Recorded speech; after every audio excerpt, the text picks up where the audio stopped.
नमस्कार, आप देख रहे हैं न्यूज फॉर नेशन और मैं हूं प्रियदर्शन। बिहार में आज 4 सीटों पर विधानसभा उपचुनाव के परिणाम आए हैं और परिणाम में राजद का सुपड़ा साफ हो गया है, तो एनडीए ने चारों सीटों पर क्लीन स्वीप किया है। हम आपको तुरंत बता देते हैं कि क्या क्या हुआ है चुनाव परिणाम में। बेलागंज, जहां की पिछले 34 वर्षों से राष्ट्रीय जनता दल अजय थी, वहां बेलागंज में राजद ने को पहली बार हार का सामना करना पड़ा है। इतना ही नहीं, रामगढ़ विधानसभा सीट को भी राजद बचाने में सफल नहीं रही है और तरारी विधानसभा सीट पर यहां भी भारतीय जनता पार्टी के विशाल प्रशांत ने जीत हासिल की है। जबकि इमामगंज, जो एकमात्र सीट एनडीए के पास इसके पहले थी, उस सीट पर अपना कब्जा बरकरार रखने में एनडीए समर्थित हिंदुस्तानी अवाम मोर्चा के प्रत्याशी दीपा मांझी सफल हुई है। और दीपा मांझी जो सफल हुई है, उसमें एक मौरा यह भी है कि जिस सीट पर, यानी कि इमामगंज की जिस सीट से दीपा मांझी ने जीत हासिल की है, यहाँ अगर आप देखेंगे तो तीसरे नंबर पर जो शख्स इस चुनाव में रहा है, उनका नाम है जितेंद्र पासवान, जो जनसुराज पार्टी के कैंडिडेट थे, यानी कि प्रशांत किशोर की पार्टी के कैंडिडेट थे। और अगर हम चुनाव प्रचार के दौर को याद करें तो चुनाव प्रचार के दौरान इमामगंज विधानसभा सीट पर प्रचार करने के लिए चिराग पासवान नहीं गए थे। कई बातें उसके बाद चर्चा में आई।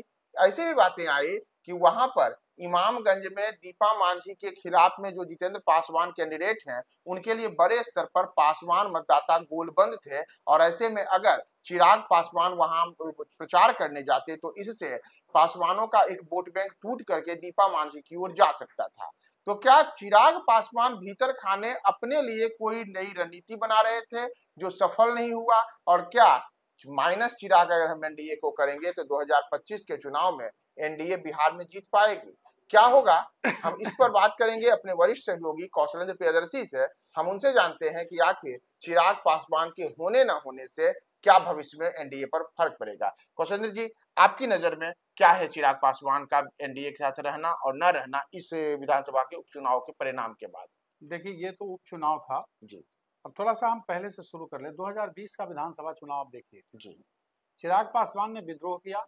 ठीक भारतीय जनता पार्टी का उसमें कहा जाता है ऐसा कि नीचे से सपोर्ट था। ठीक उसके बाद भी संकट की सरकार बन गई। ठीक है। आरोप लगाने वाले यह भी लगाते हैं कि नीतीश कुमार ने सत्ता का प्रयोग कर कुछ जगहों पे चुनाव भी जितवाया। ठीक है। ठीक, लेकिन इस चुनाव में हम थोड़ा उससे पहले भी बात करेंगे, लेकिन इस चुनाव में जो तलखी जीतन राम मांझी और चिराग पासवान के बीच रही है, चाहे वो आरक्षण का मुद्दा हो या कई अन्य मुद्दों पर, उस मुद्दों को लेकर चूंकि दलित नेताओं के बीच आपसी एक प्रतियोगिता है जिसमें लगता है कि नहीं हम दबंग, माने हमारा प्रभाव ज्यादा हो, या चिराग को लगता होगा कि मेरा प्रभाव ज्यादा हो। हालांकि सांसदों के मामले में वो ज्यादा जीत गए, उनको ज्यादा टिकट भी मिला। इनको एक जगह से मिला, ये एक जगह से 100% रिजल्ट इन्होंने भी दिया। तो सवाल इसका है कि चिराग पासवान इमामगंज चुनाव प्रचार नहीं करने गए, जहां जीतन राम मांझी की बहू और बिहार सरकार में मंत्री संतोष मांझी की पत्नी दीपा मांझी खड़ी थी। अब पता नहीं क्या था इन दोनों के बीच, और ये चिराग पासवान नहीं जाते। वहां खड़ा था कौन? जनसुराज से जितेंद्र पासवान, डॉक्टर जितेंद्र पासवान। वो ग्रामीण डॉक्टर, हाँ डॉक्टर लगाते हैं बेचारे, लेकिन हालांकि है नहीं जी। तो एक जो सधा हुआ आदमी था उसको प्रशांत किशोर ने वहां से खड़ा किया। ठीक है। प्रशांत मांझी का वोट वहां काफी है, 60 से 70 हजार। अब सवाल है कि चिराग के नहीं जाने के बाद भी 6000 मतों से चुनाव जीतने में दीपा मांझी वहां से कामयाब हो गई। हालांकि पहले कहा जाता था कि स्थिति बहुत खराब है, और ये कह भी नहीं सकते थे जिस तरीके से दोनों के बीच तलखी थी। हालांकि एनडीए के लेकर के संयुक्त तरीके से सब लोग हर जगहों पे जा रहे थे, हर जगह चुनाव प्रचार किया जा रहा था। तो इस इमामगंज में नहीं जाकर के ये जो सियासी दुश्मनी थी उसको और चिराग पासवान ने चौड़ा की। अब पता नहीं संतोष मांझी ने कहा या जीतन राम मांझी ने बुलाया या आमंत्रित किया है, मैं नहीं जानता, लेकिन चिराग पासवान ने ये दिखाने की कोशिश की कि मैं नहीं जाऊंगा तो वहां आप चुनाव हार सकते हैं। ये बातें भी सामने निकल करके आई। आरोप ऐसे लगे थे। हाँ, आरोप ऐसे लगे थे, और ये लोग कह भी रहे थे, विश्लेषक भी उससे पहले भी कह रहे थे। हालांकि हम लोगों ने कभी नहीं, इससे पहले हमारे साथ देवांशु ने किया था, हम लोग 4-0 से ये भी किया। हाँ, उसमें बहुत सारे लोगों ने कमेंट भी किया था। लेकिन सवाल तो अब खड़ा हो गया ना कि 2020 के चुनाव में आप विद्रोह करते हैं, ठीक है, तो चावल जो पता लगाया जाता है, तो पूरा चावल तो नहीं देखा जाता है कि सीझा है कि नहीं सीझा, एक ही दाना देखा जाता है, एक ही दाना दिखा जाता है। तो इमामगंज में जो दाना दिखा वो यह मैसेज देता है कि चिराग पासवान के बगैर भी एनडीए सत्ता में आ सकती है। अच्छा, तो इसलिए चिराग पासवान को भी सतर्क होना होगा।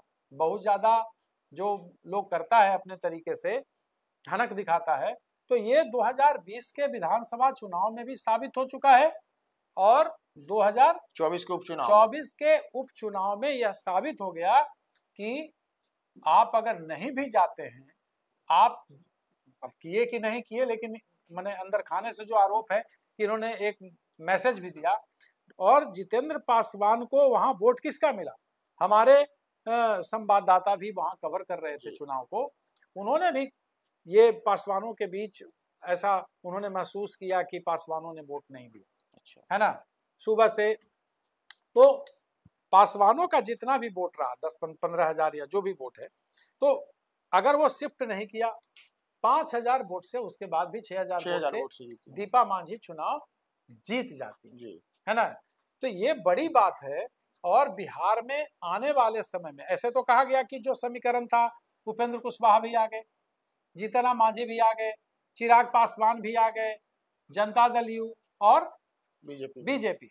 तो इन लोगों ने मिला जुला करके एक ऐसा माहौल बना दिया जो 2010 में आप देखा होगा 4-0 से जीत कोई असाधारण जीत नहीं होती है। अब लोग 2-2 कह रहे थे, यहाँ हाल है यहाँ बात, जीत का मार्जिन कैसा रहा इसको भी देखना। अगर रामगढ़ को छोड़ दीजिए, जहां तीसरे पोजीशन पर राष्ट्रीय जनता दल रही है, वहां अगर छोड़ दिए 1362 वोट से, इससे पहले सुधाकर जीते थे 186, 189, 200 वोट के अंदर से जीते थे, तो 1362 वोटों से जीते थे। तो क्या वहां पासवान का फर्क पड़ा या नहीं पड़ा जी, ये भी देखने वाली बात होगी। आंकड़ा आएगा ना, तो आधार भी पता चल जाएगा। तमाम जब बूथों के सामने आएंगे तो उससे यह भी साबित होगा कि चिराग पासवान के रहने और ना रहने, यानी विशेषकर खासकर जो इमामगंज से बातें सामने आई, इसका कितना असर पड़ता है। यही तो हम लोग खबर कर रहे हैं कि माइनस चिराग भी एनडीए बिहार में क्या सरकार बना सकती है। इसका क्या हाँ, इमामगंज के चुनाव ने चेहरा तय कर दिया कि अगर आप नहीं भी हैं तो एनडीए का कल्याण जो है अगले चुनाव में होगा। ये बहुत बड़ा मैसेज है प्रियदर्शन। आप बहुत दिनों से देख रहे हैं, इससे पहले चिराग पासवान लोकसभा चुनाव के बाद कई चीजें सामने आई जिसमें हम लोगों ने भी कहा कि भाई चिराग पासवान ऐसे बोल रहे हैं, चिराग पासवान ऐसे बोल रहे हैं। हाँ कि मोदी के हनुमान के तौर पे जाने जाते हैं, लेकिन इस दफा उन्होंने खुद इमामगंज न जाकर एक लाइन खींचने, क्या होता है तुम्हारे साथ, तो ये तो साफ दिख गया कि इमामगंज में आप नहीं भी गए और आप ही की जाति के उम्मीदवार को जनसुराज ने खड़ा किया, जो स्थानीय डॉक्टर हैं, जिनका साबका है लोगों के बीच में। तो इन सारे लोगों से मिलकर के आखिर चिराग पासवान के नहीं जाने के बाद भी दीपा मांझी की जीत यह साबित करती है कि आने वाले चुनाव में अगर ये हटना भी चाहेंगे, ये बस काल्पनिक है, ऐसा नहीं है, काल्पनिक है और हटेंगे क्यों, सवाल इसका है। लेकिन एनडीए के अंदर ही जो दो धड़े हैं, उनके बीच जो धनुष तीर आपस में ही ये लोग लिए हुए थे, कभी आरक्षण के नाम पे, कभी कुछ के नाम पे, उसका परिणाम चुनाव प्रचार में भी दिखा। इसलिए चिराग को चाहिए या जीतन राम मांझी को चाहिए कि एक दोनों दूसरे पर जो बयानबाजी करते हैं वो ना करें, मिलकर चुनाव लड़ेंगे तो ज्यादा फायदा होगा। एक ये मैसेज है। दूसरा मैसेज ये है चिराग के लिए कि आप ज्यादा जो सियासी बयानबाजी या होता है ना सियासी अकड़ आप पैदा करते हैं, आप ठीक है, आपका अपना वजूद है। रामविलास पासवान के समय जो लोकसभा हो गया, लोकसभा में भी जो 6% वोटों का मार्जिन है वो आता रहा है, ये सुखद है, उनके लिए दुखद है कि भाई आप सियासी अकड़बाजी ना करें, अन्यथा इमामगंज आपने देख लिया है, 2020 देख लिया है, जिसमें आपको बीजेपी का सपोर्ट है, आपको याद होगा। हाँ, बीजेपी के ही बहुत सारे नेता वहां गए थे, बीजेपी ने ही बहुत मैनेज किया था और इसी पे छुरा भोंकने के सवाल पे एनडीए के साथ गठबंधन टूटा था। ललन सिंह ने साफ तौर पे कहा, ललन सिंह ने साफ कहा था। हालांकि अब नीतीश जी कहा करते हैं कि भाई हम तो ये दो आदमी जो है गड़बड़ा दिया हमको, फिर अब एने ओने नहीं जाएंगे। जी जी। तो अब एने ओने नहीं जाएंगे तो एने ओने वाला बयान भी चिराग पासवान को नहीं देना होगा। एने ओने देंगे तो देखिए एने ओने नहीं गए तो एने ओने तो कुछ नहीं हुआ ना। इसलिए संदेश साफ है कि सियासत माइनस चिराग भी एनडीए बिहार में कर सकती है।